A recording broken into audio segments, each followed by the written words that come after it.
we are going to fundraise and pay this money. And it ends there.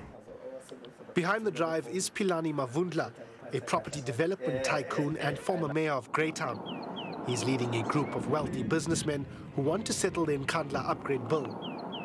The president is not aware of the move. The president has not sanctioned the move. And we're definitely not going to consult the president about this issue.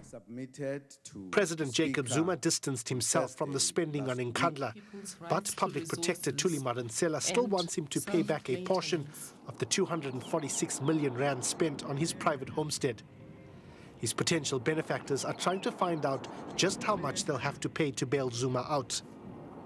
Thuli Madonsela is not moving from where she is standing, that she wants the president to pay. We're saying the president doesn't need to pay. We will pay for the president and then we get on.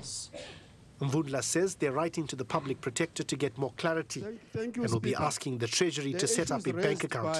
But Madonsela has said the issue is before Parliament and that's where it'll be dealt with. Thanks, Honourable Speaker.